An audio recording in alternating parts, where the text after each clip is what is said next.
বাচ্চাদের খেলাধুলা দেখলে নিজেদেরও খেলাধুলার সময়টা মনে পড়ে যায়। কি যে সময় ছিল তখন আমাদের।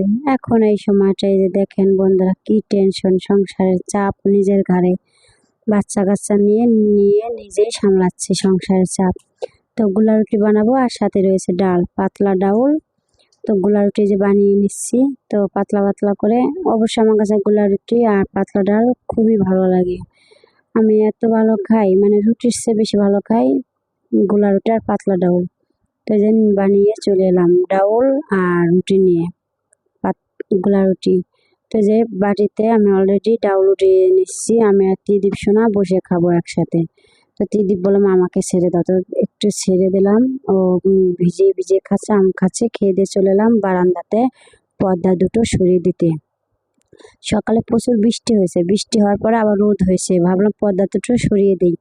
পর্দা সরানোর পরে আবার ভাবলাম বারান্দায় একটু ঝাড়ু দিয়ে দিই।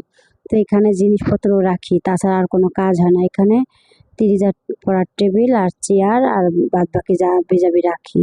তো বারান্দাটা একটু মুছে নিলাম, আবার সিঁড়িটাও একটু জল দিয়ে ধুয়ে নিলাম। সকালে কাদা ছিটেছে বৃষ্টিতে।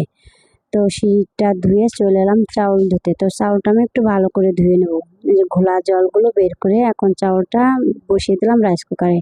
তো ভাত বসিয়ে দিয়ে কিন্তু আমি ছান করে চলে এলাম। ছান করে একটু ছোনো নিয়ে নিলাম। তো ছোনো নেওয়ার পর ফুলটা নিলাম। তো ফুলটা কিন্তু বন্ধুরা আমি আগে থাকতে তুলে এনে রেখেছি, তার জন্য তাড়াতাড়ি ফুলটা নিয়ে চলে এলাম। তো আগে থাকতে ফুল তুলে রাখলে সুবিধা হয়, তাড়াতাড়ি পূজা দিতে পারি। তো পূজা দিয়ে ভক্তি সোজা দিয়ে এখন আমি যাব কিচেনে রান্না করতে। তো বন্ধুরা অলরেডি রান্না করতে চলে এলাম। পাঙ্গাস মাছ নিয়েছি। তো তিরিরা ওরা পাঙ্গাস মাছ খুবই ভালো খায়, যেহেতু পাঙ্গাস মাছে কাঁটা কম, বাচ্চাদের জন্য খুবই ভালো হয় খেতে। তো বন্ধুরা সাথে নিয়েছি টক ডাল। বন্ধুরা এই যে ভাত বেড়ে দিচ্ছি। তো এখন আমরা খাওয়া দাওয়া করবো।